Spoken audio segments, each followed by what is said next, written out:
Hey, what's going on, Headliner Nation? Welcome back to the Fantasy Headliners. And we have some breaking news this evening. Carlos Hyde is headed to the Seattle Seahawks and maybe add some more question marks to a running back room that we already had questions about. Well, I want to talk through this a little bit and see if we really should be questioning what's going on with the Seattle running backs. And I can tell you one person this is really going to affect and one person this isn't going to affect. So let's jump into some of the stats from Carlos Hyde last season. In 2019, he ended up signing with the Houston Texans and ruined my Duke Johnson take for the year. So Carlos Hyde, boo to you for that. But anyway, moving on, taking a look at those 16 games last year. 245 attempts, 1,070 yards, 4.37 yards per attempt, and 6 touchdowns. So his ranks last year for attempts was 11th in the league, his yards was 12th, and his yards per attempt was 20th. So when you look at Carlos Hyde last year, he was the poster boy for volume over efficiency, basically. And that doesn't bode well for me in Seattle for a couple of different reasons. Like I said at the beginning, this is gonna hurt somebody, and it's not gonna do anything for somebody else. Rashad Penny, we've been talking about it this season. He's more than likely done at this point. Probably gonna start on the PUP. May not play at all for a majority of the season. So we'll keep an eye on that. But to me, this signing is a depth signing. This is not a signing that spells any kind of trouble for Chris Carson. Now, could Chris Carson still possibly start the year out a little bit slow? Might he still be a little banged up right now? It is possible, but that's why they bring in a guy like Carlos Hyde to help in that area. So volume over efficiency. Was Carlos Hyde just a product of a volume last year, or was he really efficient? Well, when you look at the numbers, it was more volume based than anything. His 2.78 yards after contact per attempt ranked 18th in the league. His 41 avoided tackles was tied for 14th. His .17 avoided tackles per attempt was tied for 12th. And his 47.9 elusiveness rating based on Pro Football Focus was 22nd. So Carlos Hyde was 100% a guy that wasn't doing a whole lot other than getting a ton of volume.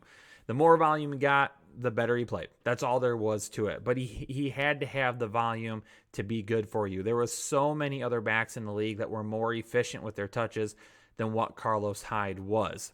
So again, product of the volume. So that right there, 100%, we're out on Carlos Hyde in Seattle. Again, this is a signing that's there to back up Chris Carson. And I'll tell you what, I like Chris Carson in 2019, or excuse me, in 2020, I like Chris Carson. All this is going to do is it's going to help that value, because to some owners, the Carlos Hyde signing is going to scare them, and they're probably not going to jump and take they're not going to jump and take Chris Carson right away. I've got some really good Chris Carson stats. I'm going to be putting together a video on Chris Carson here in the next few weeks, so keep an eye out for that. But I'm going to convince you to spend on Chris Carson. But for now, I need to wait on it because I got to see what happens with his ADP over the coming weeks to see where I need to put him in terms of some value we're going to see. Chris Carson's going to be the guy. And the thing about Carlos Hyde is he doesn't do anything in the passing game, and he's a product of his volume. So even if he were to go in and split some touches at the very beginning with Chris Carson, because again, maybe Chris Carson is just banged up and he just can't take the full workload right away, he's not going to do anything. He's not worth drafting in fantasy football. For Seattle Seahawks fans, I don't think this should make you too worried about your running back room. It's insurance. That's all he is right now. With Chris Carson, he is a guy that can use that efficiency. He's got some really good numbers to show us when he touches the ball. He can be really, really, really good with it. Carlos Hyde, he just has to have a lot of touches. Chris Carson doesn't have to have a lot of touches. And because Chris Carson doesn't have to have a lot of touches, I will still continue to draft him over and over and over. And I'm not considering Carlos Hyde. Because Carlos Hyde, he might come out and he might get 10 attempts a game to begin with to help Chris Carson. But as you can see by those yards avoided, or those tackles avoided, the yards after contact, he's not doing a whole lot. Keep in mind too, this is an offensive line in Seattle that hasn't been too great. Yeah, more than likely Houston's offensive line wasn't any better last year than what Seattle's is right now. But again, that just leads you to show that even behind an offensive line that isn't that great, Carlos Hyde isn't going to be a guy that thrives. So kind of a breakdown again of what we're looking at with Carlos Hyde.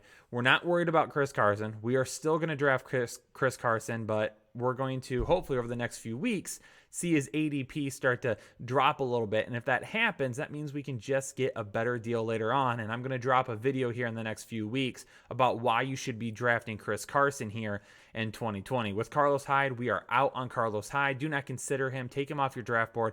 I'm not even going to put him in my rankings at this point. I've got no interest in owning any Carlos Hyde.